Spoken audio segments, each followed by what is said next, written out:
Shalom bagi saudara-saudara yang terkasih, kembali lagi dengan kami di Renungan Harian HKBP Batam, Resort Batam, Senin 27 Februari 2023. Sebelum kita memulai aktivitas kita, pada pagi hari ini kita mendengarkan firman Tuhan yang menjadi pedoman hidup kita untuk melakukan setiap aktivitas kita. Sebelum kita mendengarkan firman Tuhan, kita bernyanyi.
Kita berdoa.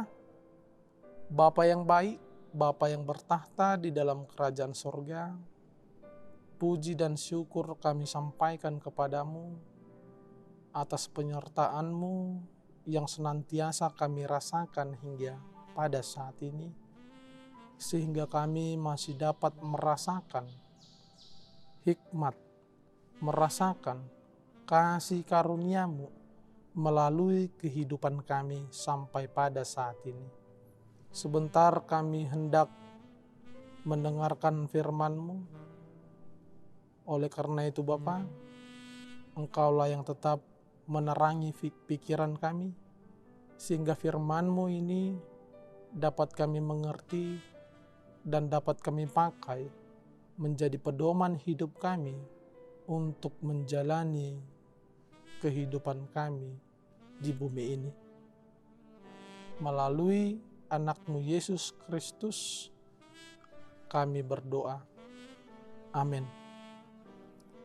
Saudara-saudari yang terkasih, firman Tuhan yang menyapa kita pada pagi hari ini diambil dari Imamat pasalnya yang ke-19, ayatnya yang ke-17. Kitab Imamat pasalnya yang ke-19, ayatnya yang ke-17, saya akan membacakan bagi kita semua. Beginilah firman Tuhan. Janganlah engkau membenci saudaramu di dalam hatimu, tetapi engkau harus berterus terang menegur orang sesamamu, dan janganlah engkau mendatangkan dosa kepada dirimu karena dia. Demikian firman Tuhan. Sebelum saya menerangkan sedikit tentang firman pada pagi hari ini, kita lihat dulu ayat 2. di bagian B. Kuduslah kamu, sebab aku Tuhan Allahmu kudus. Kuduslah kamu, sebab aku Tuhan Allahmu kudus. Saudara-saudari yang terkasih dalam nama Yesus Kristus, ada dua hal yang harus kita ingat, kita camkan di dalam hati dan pikiran kita yang disampaikan nats ini kepada kita pada pagi hari ini. Yang pertama itu kebencian bertentangan dengan kasih. Kebencian bertentangan dengan kasih. Yang kedua, membiarkan sesama di dalam kesalahan juga bukan sikap hidup yang diterangi kasih. Membiarkan sesama di dalam kesalahan juga bukan sikap hidup yang diterangi kasih.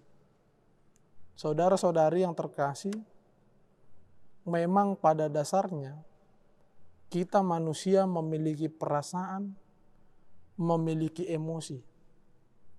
Ketika orang melukai perasaan kita, ada rasa sakit hati yang kita rasakan. Sehingga rasa sakit hati itu membuat kita untuk membencinya. Tetapi melalui nats ini kita diingatkan kembali bahwa kuduslah kamu, bahwa engkau adalah manusia yang diciptakan oleh Allah, Allahmu yang kudus, sehingga hidupmu juga harus kudus. Itulah yang dituntut dari nats ini. Apa yang bisa kita lakukan? Yang pertama yang bisa kita lakukan untuk hidup kudus itu menjauhkan yang namanya emosi, menjauhkan yang namanya rasa ingin membalas, sehingga hidup kita terjaga di dalam kekudusan yang daripada Allah itu sendiri. Jauhkan emosimu atau perasaanmu dari rasa benci terhadap orang yang telah melukai hatimu. Memang berat untuk melakukan hal tersebut. Tetapi ada hal yang harus kita ingat. Hidup kita kudus. Hal yang kedua yang harus kita ingat lagi, ketika engkau membenci dia, berarti secara tidak langsung kita membenci Yesus Kristus yang telah menebus dia.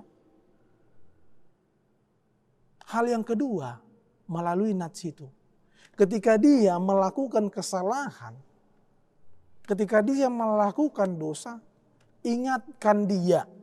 Itu kuncinya. Ingatkan dia setiap kesalahannya. Memang melakukan itu berat karena ada orang yang diingatkan tidak terima. Tetapi itulah yang dituntut daripada kita. Jangan takut. Bahkan sebaliknya ketika kita tidak mengingatkan dia, ada tugas yang kita lalaikan, yang kita kesampingkan daripada Allah sehingga membuat hidup kita tidak terjaga lagi di dalam kekudusan. Oleh sebab itu firman kita pada saat ini ingin mengingatkan kembali kepada kita, hidup kita itu kudus. Harus terjaga dari yang namanya rasa emosi. Harus terjaga dari yang namanya dendam. Harus terjaga dari yang namanya acu tak acu kepada orang yang telah melakukan kesalahan. Ada satu cerita yang saya ambil untuk menjadi referensi di dalam kehidupan kita. Seorang misionaris melayani di sebuah suku yang primitif. Istri dan anak-anaknya dibuang ke sungai untuk menjadi santapan buaya. Sang misionaris ditahan, dikurung, dan hendak dipersembahkan kepada dewa mereka. Tetapi di sela-sela kejadian tersebut, terjadilah kebakaran yang sangat dahsyat di tempat itu. Dan itulah kesempatan dia untuk melarikan diri. Tetapi ketika dia hendak melarikan diri, dia mendengar sebuah suara yang berasal dari satu tempat, suara anak kecil yang berteriak meminta tolong. Dari perasaannya, kasihnya, hatinya tergerak untuk menolong anak tersebut. Dia lihat, dia perhatikan, ternyata anak yang berteriak minta tolong itu adalah anak daripada kepala suku primitif tersebut yang menahan misionaris itu. Karena kasih yang dia hidupkan selama ini, dia tidak memandang bagaimana perlakuan daripada ketua suku tersebut terhadap anaknya. Sehingga dia menolong anak kepala suku tersebut. Dia selamatkan. Dia bawa kepada kepala suku tersebut. Dan kepala suku tersebut tidak menganggap lagi dia sebagai musuh, tetapi menganggap dia sebagai teman. Apa yang bisa kita ambil daripada kisah tersebut? Kisah tersebut mengajarkan kita untuk membuang yang namanya rasa dendam dan mengutamakan kasih. Bagaimanapun hatimu, perasaanmu yang telah disakiti, jangan tatap daripada kesalahannya, tetapi lihatlah hidupmu yang telah ditempah oleh Allah itu sendiri menjadi kudus. Sehingga tugas kita sekarang menjaga kehidupan itu agar tetap kudus. Yang kedua, mengingatkan setiap kesalahan yang diperbuat oleh saudara-saudara kita sehingga kita tetap hidup di dalam kekudusan. Bukan hanya pribadimu yang kudus, tetapi kita semua hidup di dalam kekudusan. Jauhilah yang namanya kedendaman, jauhilah yang namanya membenci, jauhilah yang namanya satu hal yang bisa membuat perpecahan di dalam hubungan kita sesama manusia. Amin, kita berdoa.